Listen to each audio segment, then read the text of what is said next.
రాష్ట్ర వ్యాప్తంగా కూడా ఫీవర్ బారిన పడినటువంటి కొంతమంది ప్రజలు డెంగ్యూ గావచ్చు, లేకపోతే మలేరియా గావచ్చు, టైఫాయిడ్‌తోని మనం ప్రైవేట్ హాస్పిటల్ గావచ్చు, ప్రభుత్వ హాస్పిటల్ గావచ్చు ఎక్కిరిస్తున్నారు.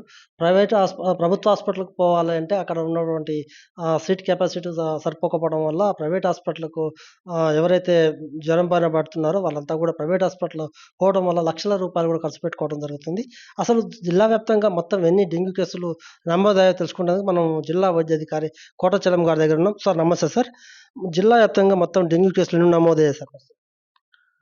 జిల్లా వ్యాప్తంగా ఈ వర్షాకాలం మొదలైన సీజన్లో జూలై మాసం నుంచి మొదలెట్టినట్లయితే జూలైలో 172 కేసులుగా, ఆగస్టులో ఇప్పటి వరకు 146 కేసులు మరి నమోదు కావడం జరిగినది.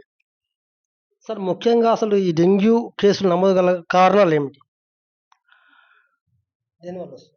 డెంగ్యూ వైరస్ వల్ల ఇది ముఖ్యంగా ఏడిస్ ఈజిప్టి అనే దోమ వాహకంగా పనిచేసి ఎవరికైతే ఈ యొక్క వైరస్ ఈ దోమలో ఉన్నట్లయితే ఆ దోమ కుట్టినట్లయితే ఈ డెంగ్యూ వ్యాధి మామూలు వ్యక్తికి రావడం జరుగుతూ ఉంటుంది.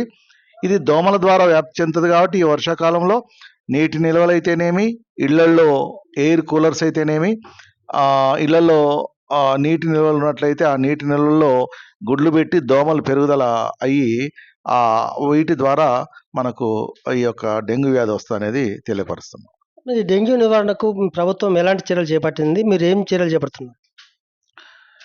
డెంగ్యూ వ్యాధి నివారణ చర్యలలో భాగంగా మనం జూన్లో మనం అవేర్నెస్ కార్యక్రమం చేపట్టడం జరిగింది. జూన్లోనే మనం డెంగ్యూ మాసంగా మనం చేయడం జరిగింది.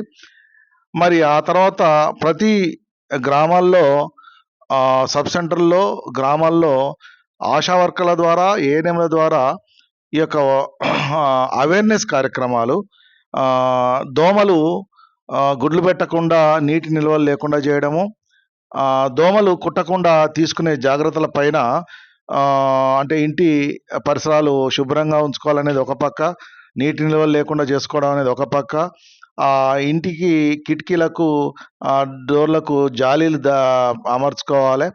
అదే పద్ధతిలో అది ఇంట్లో అంటే బయట ఉన్న దోమలు ఇంట్లోకి రాకుండా చేసే ఏర్పాటు చేసుకోవడం అయితేంది, ఇంట్లో ఉన్న పడుకున్నప్పుడు కూడా దోమతెరలు కట్టుకోవడము, లేపనాలు రుద్దుకోవడం, ఎటు చేసి ఈ యొక్క దోమ కాటుకు గురి కాకుండా తీసుకునే జాగ్రత్తల పైన విస్తృతమైన ప్రచారం కూడా చేపట్టడం జరిగింది.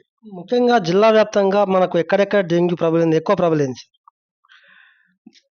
ముఖ్యంగా లింగగిరి పిహెచ్సి ఏరియా అంటే హుజూర్ నగర్ ఏరియాలో, లింగగిరి పిహెచ్సి ఏరియాలో ఎక్కువగా, ఆ తర్వాత త్రిపురవరం పిహెచ్సిలో కూడా మరి రావడం జరిగింది.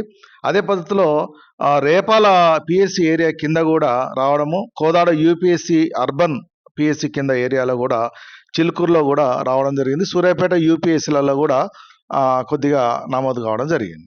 ముఖ్యంగా ఈ ఫీవర్ సర్వే చేస్తున్నారు కదా, మొత్తం ఎన్ని శాంపిల్ సేకరించారు? మొత్తం ఎప్పటి వరకు కంప్లీట్ అయ్యే అవకాశం ఉంది సర్వే? ఫీవర్ సర్వే అనేది జూన్లో నుంచే, జూలై నుంచే మొదలైంది. డైలీ ఫీవర్ సర్వే చేయడం జరుగుతూ ఉన్నది. ఆ సర్వేలో భాగంగానే దాదాపు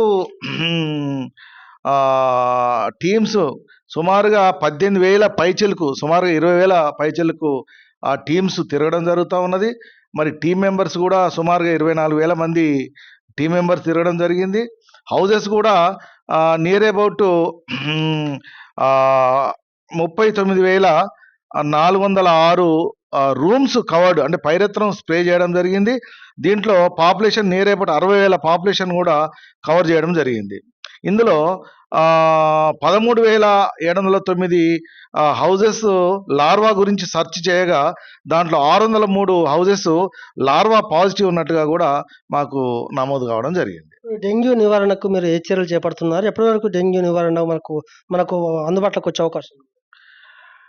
డెంగ్యూ నివారణ చర్యల్లో భాగంగా పరిశుభ్రత పైన గ్రామాల్లో తన ఇంటి చుట్టూ, ఇంటి పరిసరాల చుట్టూ పరిశుభ్రతగా ఉంచుకోవాలి, నీటి నిల్వలు లేకుండా చేసుకోవాలి, కొబ్బరి చిప్పలలో, గాజు పెంకలలో నీటి నిల్వలు లేకుండా చేసుకోవాలనే విషయం పైన ప్రతి ఇంట్లో మేము చెప్పడం జరుగుతూ ఉంది. అదే పద్ధతిలో ప్రతి ఫ్రైడే రోజు నీటి నిల్వలున్న గోళాల్లో శుభ్రంగా నీరంతా బయట పారబోసి గోళం శుభ్రం చేసుకొని మళ్ళీ గోళాల్లో ఫ్రెష్గా నీళ్లు నింపుకోమనే విషయాన్ని కూడా ప్రతి ఇంటింటికి ఆశా వర్కర్లు తిరుక్కుంటూ వాళ్ళకు హెల్త్ ఎడ్యుకేషన్ చేస్తూ ఉన్నారు. వాళ్ళు ఏ పద్ధతిలో చేసుకోవాలనే విషయం పైన కూడా వాళ్ళకు డెమో చేసి కూడా చూపించడం జరుగుతూ ఉంది.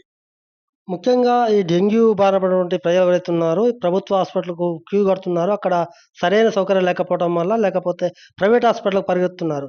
దానిలో భాగంగా లక్షల రూపాయలు కూడా ఖర్చు పెడుతున్నారు. దాన్ని మీరు ఏ విధంగా చర్యలు తీసుకుంటున్నారు?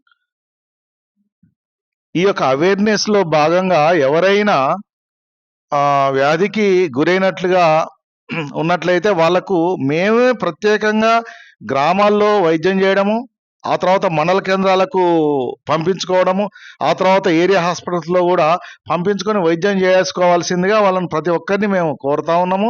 వాళ్ళకు మేము సజెషన్స్ ఇస్తా ఉన్నాము.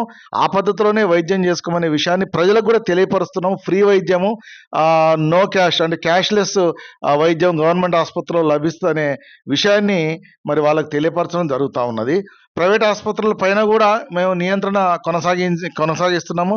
నియంత్రణ చేసే విధానంలో మరి ఎక్కువ చార్జెస్ చేసినట్లయితే ఆసుపత్రుల పైన ఖచ్చితంగా కఠిన చర్యలు తీసుకుంటామనే విషయాన్ని కూడా తెలియపరుస్తున్నాము.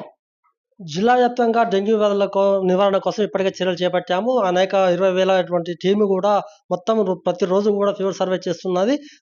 జూన్, జూలై, ఆగస్టు నెలలో మాత్రమే కొద్దిగా సుమారు డెంగ్యూ ఉన్నట్టు కూడా నిర్ధారణ అయింది.